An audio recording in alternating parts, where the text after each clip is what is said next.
नमस्कार दोस्तों, मैं महावीर भारती एक बार फिर आप सभी का महावीर भारती यूट्यूब चैनल पर हार्दिक स्वागत करता हूं।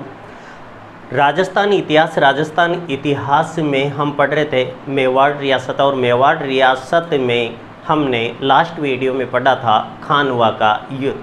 खानवा युद्ध में महाराणा सांगा घायल हो जाते हैं और घायल होने के बाद में घायल अवस्था में आमेर के शासक पृथ्वीराज कछुआ उन्हें वहाँ से युद्ध मैदान से निकाल कर कहाँ ले आते हैं, बसवा दौसा में ले आते हैं। तो दोस्तों यहाँ तक हम पढ़ चुके थे, मतलब सांगा, महाराणा सांगा यानी राणा सांगा कहाँ पर है, बसवा दौसा में, बसवा दौसा में। जैसे ही महाराणा सांगा को होश आते हैं, होश आने के बाद में सांगा पूछते हैं भाई क्या हुआ, मुझे यहाँ कैसे लाया गया।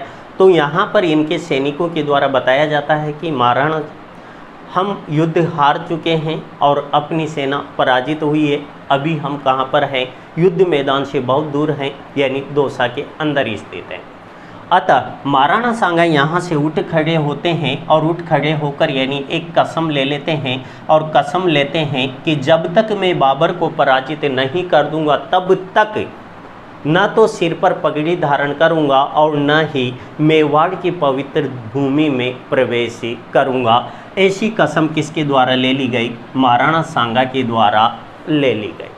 दोस्तों हर लाइन महत्वपूर्ण है एग्जाम की दृष्टि से, इस कारण से हर लाइन पर ध्यान देना। वैसे हम अधिकतर वही बातें कर रहे हैं जो काम की है।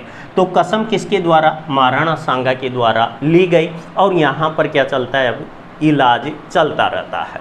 कुछ और बातें कर लेते हैं। महाराणा सांगा की अगर हम बात करें तो इनका एक मित्र था, इस मित्र का नाम क्या था, मेदिनी राय। मेदिनी राय कहाँ के शासक बना रखे थे, तो इन्हें यानी कि किसके द्वारा, महाराणा सांगा के द्वारा एक तो कहाँ की, गागरोन की जागीर दी गई थी, गागरोन व चंदेरी की जागीर दी गई थी, चंदेरी की। अतः खानवा के युद्ध में यानी कि जो महाराणा सांगा के बाद में अगर सर्वाधिक सहयोग दिया था या फिर मुगलों की सेना से यानी कि संघर्ष किया था, तो वह कौन था, मेदिनी राय था। इस कारण से बाबर मेदिनी राय को भी दमन करना चाहता था। अतः बाबर के द्वारा 1528 ईस्वी में चंदेरी पर आक्रमण करने की योजना बनाई जाती है और बाबर यानी कि 1528 ईस्वी में किसकी तरफ रवाना हो जाता है, चंदेरी की ओर रवाना हो जाता है। इस बात का पता जब सांगा को चलता है तो सांगा भी मेदिनी राय का साथ देने के लिए कहाँ से, बसवा दौसा से अपनी सेना के साथ रवाना होता है। लेकिन एमपी में एक जगह पड़ती है जिस जगह का नाम है कालपी, और कालपी में भी एक जगह है जिसका नाम है इरिच। यहाँ पर रात में शाम को समय यानी कि डेरा डाला जाता है। डेरा डालने के बाद में जब भोजन काल के दौरान यानी महाराणा सांगा को इन्हीं के सेनापतियों के द्वारा क्या दे दिया जाता है, जहर दे दिया जाता है, जिससे 1528 ईस्वी में किसकी मृत्यु हो जाती है, तो महाराणा सांगा की 1528 में कहाँ पर, कालपी नामक स्थान पर यानी इरिच एमपी में क्या हो जाती है, मृत्यु हो जाती है।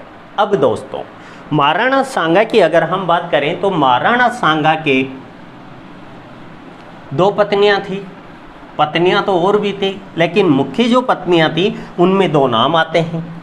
एक का नाम था, जो बड़ी वाली थी, इसका नाम क्या था, सांगा।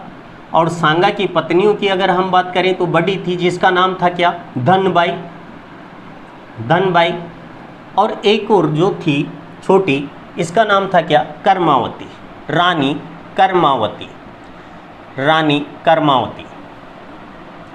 कर्मावती। अब देखो यहाँ पर महाराणा सांगा के द्वारा अपने जीवन काल के अंदर ही जो मेवाड़ का संपूर्ण क्षेत्र था इसे दो भागों में बांट दिया। यानी एक तो कौन सा, मेवाड़, और दूसरा था रणथंबोर। होता क्या है, यानी कि मेवाड़ किसे दे दिया जाता है, मेवाड़ मिल गया किसको, धनबाई को, और रणथंबोर वाला क्षेत्र किसे दिया जाता है, तो ये दिया जाता है कर्मावती को। रणथंबोर रणथंभौर वाला क्षेत्र किसे दिया गया? कर्मावती को दिया गया। अब दोस्तों धनबाई के कितने पुत्र थे? 2 पुत्र थे। धनबाई के कितने पुत्र? 2 पुत्र। और कर्मावती के भी कितने पुत्र थे? 2 पुत्र थे। धनबाई का जो बड़ा पुत्र था इसका नाम था भोजराज। भोजराज उससे छोटा था, इसका नाम क्या था? तो इसका नाम था दोस्तों क्या? रतन सिंह। रतन सिंह। कर्मावती का बड़ा पुत्र जिसका नाम क्या था? विक्रमादित्य। विक्रमादित्य। और इससे जो छोटा था इसका नाम था उदय सिंह। उदय सिंह। उदय सिंह। महाराणा सांगा की जब मृत्यु होती है तो महाराणा सांगा की जब मृत्यु होती है उस समय पर रानी कर्मावती कहाँ पर स्थित थी? रणथंभौर के अंदर स्थित थी। दोस्तों महाराणा सांगा की मृत्यु के बाद में महाराणा सांगा की मृत्यु कहाँ पर हुई थी दोस्तों? तो यह कालपी नामक स्थान पर हुई थी। कालपी कहाँ पर है? कालपी, तो यह कालपी पड़ता है कहाँ पर? एमपी में। अगर क्वेश्चन हमसे ये पूछा जाए कि महाराणा सांगा का चबूतरा कहाँ बना हुआ है? चबूतरा, तो दोस्तों चबूतरा कहाँ पर बना हुआ है? सांगा का चबूतरा है कहाँ पर? बसवा दौसा में। बसवा, और बसवा कहाँ पड़ता है? दौसा में। लेकिन अगर क्वेश्चन ये पूछा जाए कि महाराणा सांगा की छतरी कहाँ पर है? छतरी, तो दोस्तों यह छतरी कहाँ पर है? मांडलगढ़ भीलवाड़ा के अंदर है। मांडलगढ़। मांडलगढ़ कहाँ पड़ता है? भीलवाड़ा में। भीलवाड़ा में कितने खंभों की छतरी है? तो दोस्तों यह 8 खंभों की छतरी है। 8 खंभों की छतरी है। तो 8 खंभों की छतरी यानी कि कहाँ पर है? मांडलगढ़ भीलवाड़ा के अंदर है। जबकि चबूतरा, महाराणा सांगा का चबूतरा कहाँ बना हुआ है? बसवा दौसा में बना हुआ है। जब महाराणा सांगा की मृत्यु हुई उस समय रानी कर्मावती कहाँ पर थी? रणथंभौर के अंदर थी। रानी कर्मावती के द्वारा सांगा के पास में एक पत्र भेजा जाता है जिसमें कहा जाता है कि अगर आप मुझे मेवाड़ दिलवा दोगे तो मैं रणथंभौर आपको उपहार में दे दूंगी। ये किसने कहा था? रानी कर्मावती ने कहा था। इसका मतलब क्या हुआ दोस्तों? इसका मतलब तो ये हुआ कि रानी कर्मावती यानी कि किसे मेवाड़ को पाना चाहती थी। अतः यानी कि किसके द्वारा? बाबर के द्वारा। बाबर के द्वारा किसे? रानी कर्मावती को क्या कहा गया था? हिंदू पुत्री कहकर पुकारा था। हिंदू पुत्री। तो हिंदू पुत्री यानी कि किसके द्वारा कहा गया था? बाबर के द्वारा कहा गया था। किसे कहा था? तो रानी कर्मावती को बाबर के द्वारा हिंदू पुत्री कहा गया था। दोस्तों आगे काम आएगा ये वाला मैटर अपने पास में। अतः इसी कारण से यानी कि रानी कर्मावती भी यानी कि किसे? बाबर को संदेश भेजती है कि अगर आप मुझे मेवाड़ दिलवा दोगे तो मैं आपको रणथंभौर दिलवा दूंगी। लेकिन यानी 1530 ईस्वी में किसकी मृत्यु हो जाती है? बाबर की मृत्यु हो जाती है। बाबर के बाद में शासक कौन बनता है? तो हुमायूं शासक बन जाता है। इधर शासक यहाँ पर बात करें तो महाराणा सांगा की मृत्यु से पहले किसकी मृत्यु हो जाती है? भोजराज की मृत्यु हो जाती है। ये भोजराज वही हैं जो किसके? मीराबाई के पति थे।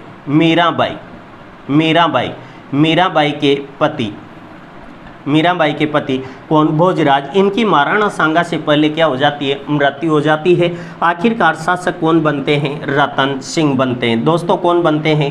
धनबाई के पुत्र रतन सिंह बड़ा होने के कारण यानी कि रतन सिंह शासक बनते हैं। कब बने? 1528 ईस्वी में। कब तक रहे? 31 ईस्वी तक रहे। छोटी सी कहानी। अब हमने देखा कि महाराणा सांगा को कहाँ से खानवा के युद्ध से बाहर निकाल कर लाए थे। वो कौन थे? पृथ्वीराज कछुआ। पृथ्वीराज कछुआहा का संबंध मेवाड़ से अच्छा रहा। मतलब यानी कि ये भी यहाँ पर मिलने के लिए आते होंगे और वह भी यहाँ से मिलने के लिए ब्याह शादी जो भी होते होंगे इसमें आमंत्रित किया जाता होगा। यानी कि जो भी प्रोग्राम होता होगा उनमें यह एक दूसरे को बुलाया करते थे। और बुलाया यानी कि सपरिवार यानी कि क्या? आमंत्रित किया जाता था। इस कारण से होता क्या है कि इनके संबंध अच्छे होने के कारण पृथ्वीराज कछुआ के एक पुत्री थी और इधर भी यानी कि पुत्र था बड़ा वाला कौन? रतन सिंह। पृथ्वीराज कछुआ तथा रतन सिंह, पृथ्वीराज कछुआ की पुत्री तथा रतन सिंह के बीच में कुछ चल रहा था और चलने के बाद में वही यानी कि खानवा युद्ध के बाद में यह अपने घर वालों को बताना चाहते थे। लेकिन होता क्या है कि इधर खानवा युद्ध के बाद में किसकी, महाराणा सांगा की मृत्यु हो जाती है। मृत्यु के बाद में रतन सिंह तो यानी कि वही अपनी शासन व्यवस्था देखने में लग जाता है। उधर पृथ्वीराज कछुआ अपनी पुत्री का विवाह कहाँ कर देता है, बूंदी में कर देता है। और बूंदी में किससे कर देता है, तो कर्मावती के भाई सुरजन सिंह हाडा से ये विवाह कर दिया जाता है। दोस्तों कुछ न कुछ कारण तो होगा। इधर कर्मावती की अगर हम बात करें तो कर्मावती क्या चाहती थी कि मेरा पुत्र यानी कि क्या, मेवाड़ का शासक बने। इस कारण से ये भी अपने भाई से कहती है कि भैया, यानी कि इसका भाई पूछता है कि बहन कैसी है, सुरजन सिंह हाडा। सुरजन सिंह हाडा जब पूछता है बहन कैसी है, तो यानी किसके द्वारा, कर्मावती के द्वारा एक ही कहा जाता है कि जब बड़ी का पुत्र यानी कि शासक बना बैठा हुआ है तो फिर यानी कि आपकी बहन कैसी हो सकती है। बस यही तो इशारा था। और इस बात को कौन समझ जाता है, सुरजन सिंह हाडा समझ जाता है। आखिरकार सुरजन सिंह हाडा कहता है कि बहन, बूंदी के अंदर एक उत्सव होता है, वह है अहेरिया उत्सव। और अहेरिया उत्सव में आप सभी परिवार सहित यानी कि सादर आमंत्रित हैं। आखिरकार यानी कि कौन, कर्मावती विक्रमादित्य तथा उदय सिंह को लेकर कहाँ, बूंदी के लिए रवाना होती है। लेकिन इधर कर्मावती किसे भी यानी कि बूंदी लाना चाहती थी, रतन सिंह को भी बूंदी लाना चाहती थी। लेकिन रतन सिंह भी कहाँ आना चाहता था, बूंदी आना चाहता था। क्यों आना चाहता था, अरे दोस्तों यानी कि कौन, रतन सिंह की प्रेमिका से शादी किसने कर ली थी, बूंदी के शासक ने कर ली थी। आखिरकार प्रेमिका से बहुत दिन हो गए थे शकल देखे हुए, इस कारण से कौन यानी कि रतन सिंह भी कहाँ आना चाहता था, बूंदी आना चाहता था। आखिरकार यानी कि रतन सिंह, विक्रमादित्य और उदय सिंह कहाँ आ जाते हैं, बूंदी आ जाते हैं। और बूंदी के अंदर एक उत्सव होता है जिसका नाम था कौन सा, अहेरिया उत्सव। अहेरिया उत्सव में भाग लेने के लिए यहाँ पर आने के बाद में बूंदी के शासक तथा मेवाड़ के शासक की मुलाकात होती है। और मुलाकात होने के बाद में होता क्या है कि दोनों के दोनों शिकार खेलने के लिए चले जाते हैं और किसी बात को लेकर जंगल में जाकर दोनों एक दूसरे पर वार करते हैं, जिसमें रतन सिंह की क्या हो जाती है, मृत्यु हो जाती है। अतः मृत्यु कब हो जाती है, तो मृत्यु रतन सिंह की मृत्यु रतन सिंह की मृत्यु 1531 ईस्वी में अहेरिया उत्सव के दौरान, अहेरिया उत्सव और ये कहाँ पर मनाया जाता था, बूंदी में। यहाँ पर क्या हो जाती है, मृत्यु हो जाती है। अब कौन बचा, विक्रमादित्य। आखिरकार रतन सिंह की मृत्यु के बाद में शासक कौन बनता है, विक्रमादित्य शासक बनता है, जो किसका पुत्र था, कर्मावती का पुत्र था, रानी कर्मावती का पुत्र था, जिसका नाम था क्या, विक्रमादित्य। तो दोस्तों यानी कि विक्रमादित्य शासक बना, कब बना, विक्रमादित्य शासक बना,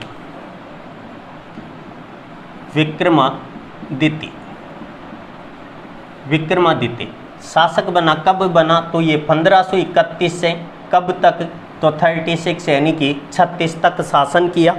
अब विक्रमादित्य की यानी कि आयु कम होने के कारण से इसकी संरक्षक कौन बनी, खुद यानी कि रानी कर्मावती। रानी कर्मावती क्या बन जाती है, संरक्षक बन जाती है। दोस्तों समझना, रानी कर्मावती स्वयं क्या कर रही है, यानी कि संरक्षक बन जाती है विक्रमादित्य की। विक्रमादित्य की संरक्षक बनने के बाद में होता क्या है, 1534 ईस्वी में गुजरात के शासक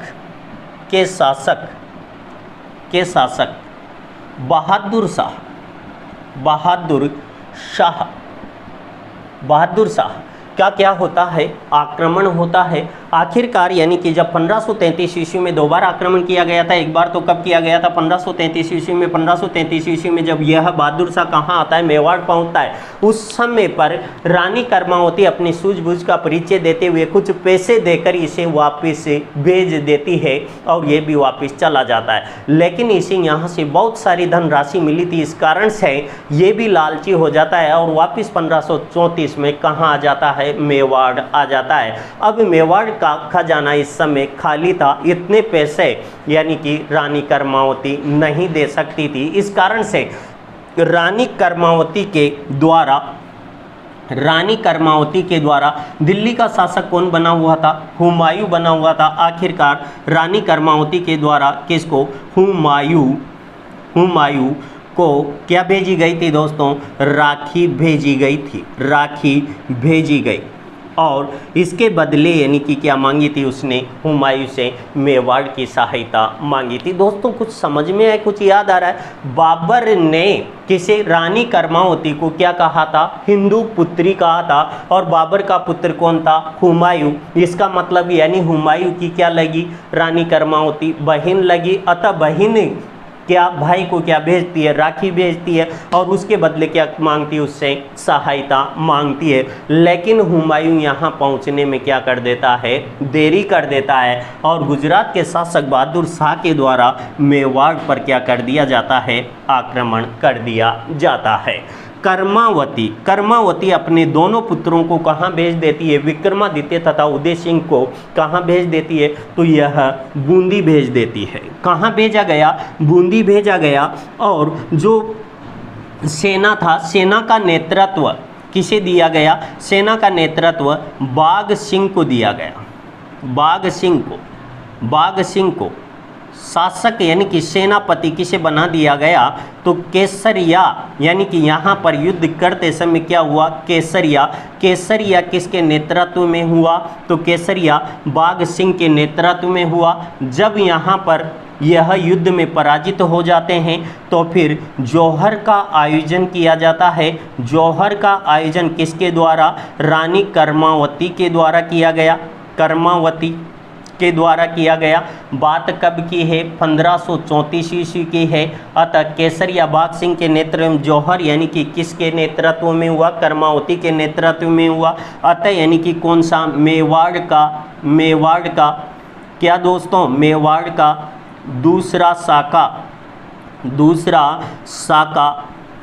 शाखा संपन्न होता है। मेवाड़ का प्रथम शाखा कब हुआ था, 1303 में हुआ था दोस्तों। यानी शासक कौन थे उस समय, रावल रतन सिंह थे। जबकि यानी कि किसके द्वारा जौहर किया गया था, तो जौहर यानी कि रानी पद्मिनी के द्वारा किया गया था। लेकिन 1534 ईस्वी की अगर हम बात करें तो 1534 ईस्वी में शासक कौन बने हुए हैं, शासक हैं कौन, विक्रमादित्य। लेकिन विक्रमादित्य तथा किसको, उदय सिंह को कहाँ पर भेज दिया जाता है, बूंदी भेज दिया जाता है। सेना की बागडोर किसे दे दी जाती है, बाघ सिंह को दे दी जाती है। अतः बाघ सिंह के नेतृत्व में क्या होता है, केसरिया होता है। और जौहर किसके नेतृत्व में संपन्न होता है, तो कर्मावती के नेतृत्व में। अतः मेवाड़ का दूसरा शाखा यानी कि कब, 1534 ईस्वी में क्या हो जाता है, संपन्न हो जाता है। और अधिकार मेवाड़ पर किसका हो जाता है, तो दोस्तों मेवाड़ पर अधिकार बहादुर शाह का हो जाता है। लेकिन उसके कुछ समय बाद में कौन, हुमायूं एक विशाल सेना लेकर कहाँ आता है, मेवाड़ आता है और बहादुर शाह के सैनिकों को पराजित करके यहाँ से भगा देता है और खुद हुमायूं भी यहाँ से चला जाता है। इस कारण से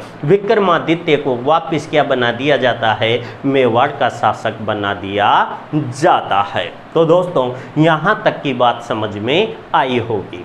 अब बात करते हैं हम राय सिंह, पढ़ा था हमने दोस्तों कुंभा का पुत्र। वापिस 1 मिनट में इसे हटाता हूँ और वापिस देखते हैं। कुंभा का पुत्र था बड़ा, जिसका नाम था उदा के द्वारा यानी कि किसकी हत्या कर दी जाती है, तो कुंभा की हत्या कर दी जाती है। अतः उदा को क्या कहा जाता है, पितृहंता शासक कहा जाता है। उसके बाद में यानी कि उसका छोटा पुत्र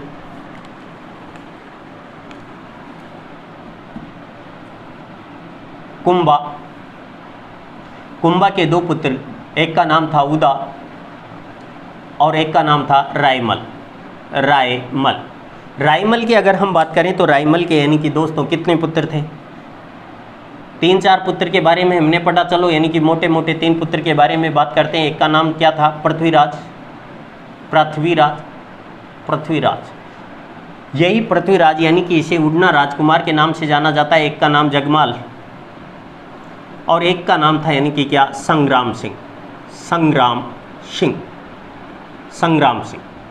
सिंह को ही यानी किस नाम से जाना जाता है? राणा सांगा के नाम से जाना जाता है। सांगा के नाम से जाना जाता है दोस्तों।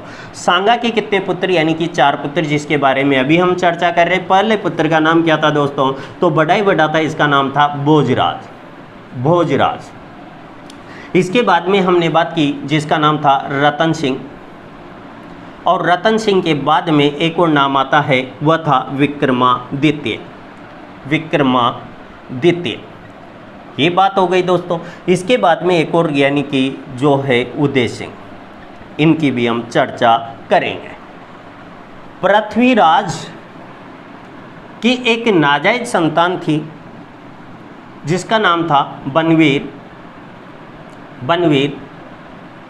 जब कर्मावती के द्वारा जौहर कर लिया जाता है और मेवाड़ के अंदर जब व्यवस्था यानी कि ठीक नहीं लगती, तो बनवीर सोचता है कि इससे अच्छा मौका हमें मेवाड़ पर अधिकार करने का नहीं मिलेगा। इस कारण से बनवीर यानी कि कहाँ? विक्रमादित्य के पास जाता है और 1536 ईस्वी में किसकी हत्या कर देता है? विक्रमादित्य की हत्या कर देता है। और 1536 ईस्वी में स्वयं मेवाड़ का क्या बन जाता है? शासक बन जाता है। तो दोस्तों विक्रमादित्य कब शासक बन जाता है? 1536 ईस्वी में शासक बन जाता है। अतः कब तक रहता है? 1537 ईस्वी 1540 सॉरी यानी कि कब तक? 1536 से 40 तक। चलो बात करते हैं। 1536 ईस्वी में जब विक्रमादित्य इनकी मृत्यु हो जाती है, उसी समय बनवीर यानी कि किसे मारने के लिए जाता है? उदय सिंह को भी मारने के लिए जाता है। लेकिन उदय सिंह की दाई माँ थी जिसका नाम था दाई माँ, और दाई माँ का नाम क्या था? पन्ना दाई के द्वारा उदय सिंह को अपने पुत्र यानी कि किसके? चंदन का बलिदान देकर किसे बचा लिया जाता है? उदय सिंह को बचा लिया जाता है। कहाँ भेज दिया जाता है? इसे कुंभलगढ़ भेज दिया जाता है। आखिरकार उदय सिंह को यानी कि कुंभलगढ़ में इसका राज्याभिषेक करवाया जाता है। उदय सिंह का राज्याभिषेक कब होता है? 1537 ईस्वी में होता है दोस्तों। जो कब तक शासन? तो 1572 तक। अतः उदय सिंह के बारे में दोस्तों हम चर्चा जारी रखेंगे लेकिन नेक्स्ट वीडियो में। तब तक के लिए नमस्कार।